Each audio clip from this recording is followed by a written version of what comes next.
Assalamualaikum warahmatullahi wabarakatuh. Halo, kami dari kelompok 6 ingin menyampaikan hasil diskusi kami dengan tema aksi kecil dampak besar yang beranggotakan Jessy Pramudia Wardani dengan NIM 22306144005, Nida Ayu Nur Alifa dengan NIM 22306141013, Rika Siwi Natali Harastuti dengan NIM 22306144027, Regita Pramesia Paramita dengan NIM 22306144033, Dwi Cesar Wulandari dengan NIM 22417144047. Petugas masih melakukan pembersihan sisa limbah radioaktif di perumahan Batan Indah, Tangerang Selatan. Tumpukan limbah yang ada di Bekasi mengeluarkan bau menyengat. Pabrik membuat kondisi aliran sungai Cilengsi Bogor semakin parah. Kementerian Lingkungan Hidup dan Kehutanan segera membentuk Satgas Pengendalian dan Supervisi Pencemaran Udara Juga menyebabkan gatal-gatal. Warga pun berharap Pemprov DKI Jakarta dapat mengambil tindakan untuk mengatasi masalah ini. Memburuknya kondisi udara Jakarta membuat Presiden Joko Widodo akan mempertimbangkan opsi kelonggaran. Warga kini dihantui penyakit pernapasan akibat kualitas udara yang semakin buruk. Laut Indonesia kini berada dalam situasi kurang beruntung. Beberapa titik sudah jadi tempat pembuangan sampah. Masalah sampah menjadi isu lingkungan yang semakin serius, terutama di daerah perkotaan.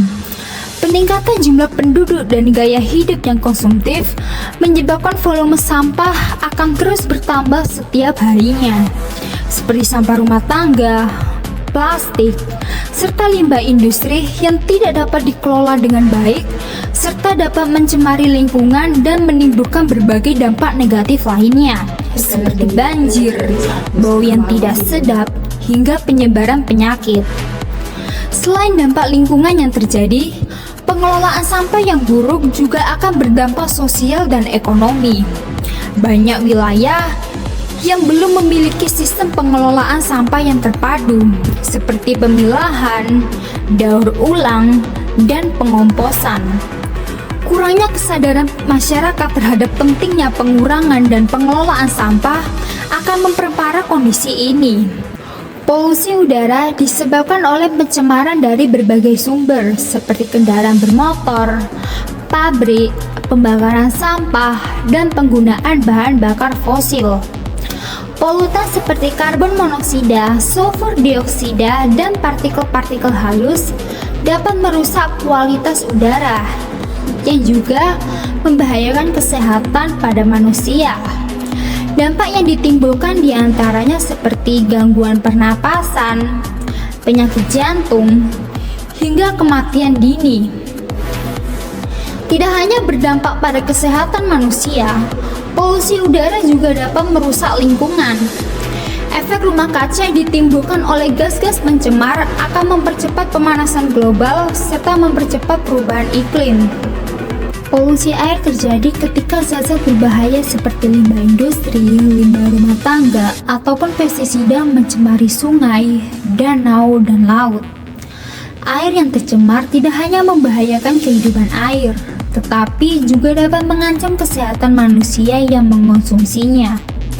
Penyakit yang dapat ditimbulkan seperti diare, kolera, dan keracunan logam berat dapat muncul akibat penggunaan air yang tidak layak konsumsi. Pencemaran air juga dapat menyebabkan kerusakan ekosistem akuatik, seperti ikan dan biota air lainnya akan mati dan mengalami gangguan reproduksi yang diakibatkan oleh pencemaran air. Selain itu, sumber air bersih menjadi semakin terbatas yang akan berdampak pada krisis air di berbagai wilayah. Polusi tanah terjadi akibat pembuangan limbah padat, bahan kimia, serta logam berat ke dalam tanah.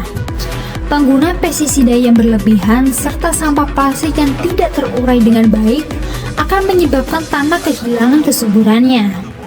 Tanah yang telah tercemar tidak akan lagi mampu mendukung pertanian yang dapat membahayakan makhluk hidup di sekitarnya. Dampak lain dari polusi tanah adalah terhambatnya pertumbuhan tanah dan masuknya berbagai jenis racun ke dalam rantai makanan. Ketika tanaman telah menyerap zat berbahaya dari tanah, manusia dan hewan yang mengonsumsinya juga akan terkena dampaknya. Permasalahan sampah dapat diatasi dengan menerapkan prinsip 3R, yaitu reduce, reuse, dan recycle. Memilah sampah organik dan anorganik, serta memanfaatkan teknologi seperti komposter dan bank sampah. Adanya edukasi masyarakat dan sanksi yang tegas terhadap pembuangan sampah sembarangan juga penting dilakukan untuk mencegah permasalahan sampah yang terjadi. Untuk mengurangi terjadinya polusi udara, perlu diadakannya pengurangan emisi kendaraan dan asap pabrik, penggunaan transportasi yang ramah lingkungan, dan dilakukannya penghijauan kota. Serta pemerintah juga harus melarang pembakaran terbuka dan memperketat regulasi emisi industri. Polusi air bisa dikurangi dengan mencegah pembuangan limbah langsung ke sungai, membangun instalasi pengolahan limbah, dan mengurangi penggunaan bahan kimia di pertanian. Serta masyarakat juga perlu dilibatkan dalam menjaga kebersihan sumber air. Solusi yang bisa dilakukan untuk mengurangi terjadinya polusi tanah meliputi pengelolaan limbah yang aman, pengurangan penggunaan plastik dan bahan kimia di pertanian, serta penggunaan pupuk organik. Pemulihan tanah yang tercemar pun juga penting untuk menjaga kesuburan serta menjaga kesehatan lingkungan. Keadaan geografis Indonesia yang luas dan kaya akan sumber daya alam seharusnya menjadi potensi besar bagi kesejahteraan masyarakat. Namun kenyataannya, berbagai masalah lingkungan seperti sampah yang tidak terkelola, polusi udara akibat emisi kendaraan dan industri, pencemaran air dari limbah rumah tangga dan industri, serta degradasi tanah karena penggunaan pestisida dan bahan kimia, yang justru akan mengancam kualitas hidup dan keberlanjutan ekosistem di seluruh penjuru negeri. Kondisi ini menunjukkan bahwa tekanan terhadap lingkungan akan terus meningkat, baik karena aktivitas manusia maupun lemahnya pengelolaan lingkungan secara berkelanjutan. Oleh karena itu, sudah saatnya kita semua, pemerintah, sektor swasta, dan masyarakat bersatu untuk mengambil langkah nyata dalam menjaga lingkungan. Mulailah dari hal sederhana, mengurangi penggunaan plastik sekali pakai, memilah plastik dari rumah, menggunakan transportasi yang ramah lingkungan, serta tidak membuang limbah sembarangan ke sungai ataupun tanah. Dengan kesadaran yang kolektif dan komitmen bersama, kita bisa menciptakan Indonesia yang lebih bersih, sehat, dan lestari bagi generasi sekarang maupun yang akan datang.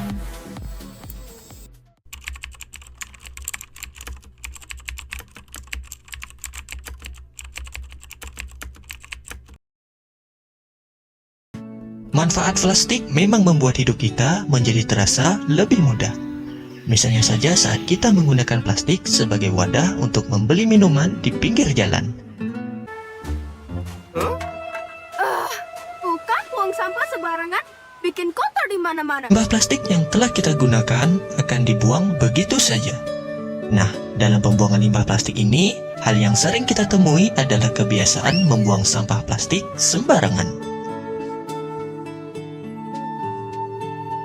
Membuang sampah sembarangan saat berkendara. Wah, apa tuh? Aduh! Tanpa dipilah dan dibuang begitu saja hingga menumpuk, dampaknya akan menimbulkan bau tidak sedap dan juga menjadi tempat tinggal mikroba penyebab penyakit.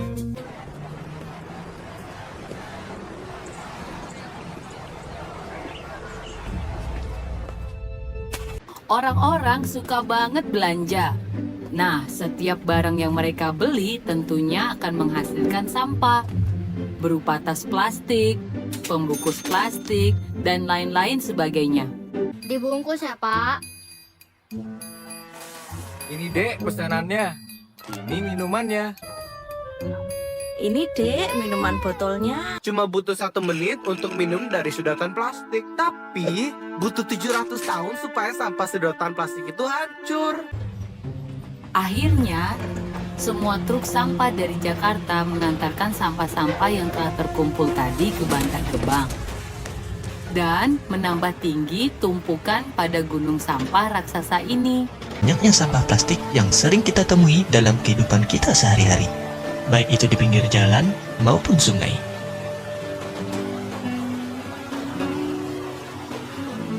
Pencemaran air adalah masuknya bahan pencemaran ke lingkungan air. Berasal dari limbah industri, rumah tangga, seperti wisatawan atau pengunjung yang tidak bertanggung jawab membuang dan meninggalkan sampahnya.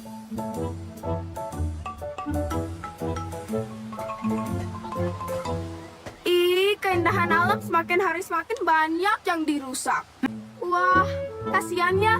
Jahat banget sih. Di posisi kedua dari 192 negara pengukuran sampah plastik. Limbah padat dari aktivitas industri yang dilakukan oleh manusia umumnya berasal dari plastik.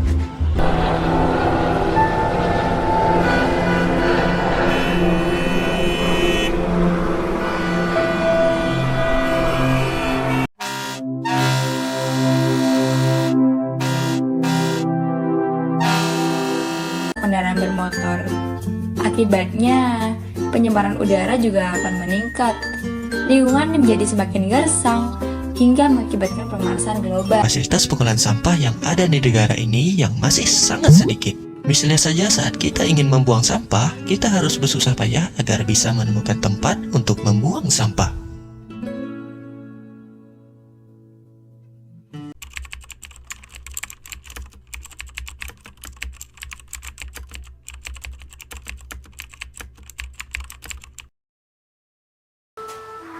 Oh, kasihan sekali kamu. Sebentar ya. Jangan jadikan hal ini sebagai alasan kita untuk tidak mau membuang sampah plastik pada tempatnya. Buang sampah pada tempatnya. Setiap orang harus membuang sampah sesuai dengan kategorinya agar bisa didaur ulang. Kan jenisnya terlebih dahulu, karena jika sampah sudah tercampur, akan sulit untuk dipisahkan. Memilih sampah yang mudah terurai dan sulit terurai. Jika kamu memilahnya dengan benar, sampahmu bisa jadi harta yang berharga bagi orang lain. Balik sampah yang sulit terurai seperti kardus dan plastik. Kita mau peduli atau enggak, sampah ini juga nggak gerak sendiri ke depannya. Yuk kita bergerak bareng-bareng untuk bumi kita.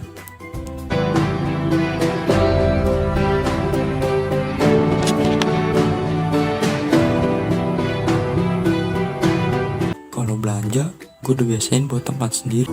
Oh iya, benar juga. Mengurangi pembelian barang-barang sekali pakai. Katakan tidak kepada penggunaan plastik yang berlebihan. Naik kendaraan pribadi emang enak, tapi macetnya itu loh bikin stres. Gue mau bosain naik kendaraan umum, hitung-hitung orang yang polusi asap juga. Limbah industri sebelum dibuang ke lingkungan. Menggunakan sampah organik yang mudah terurai sebagai pupuk kompos. Menanam pohon di sekitar rumah atau lingkungan sekitar kita. Kurangi penggunaan pestisida buatan.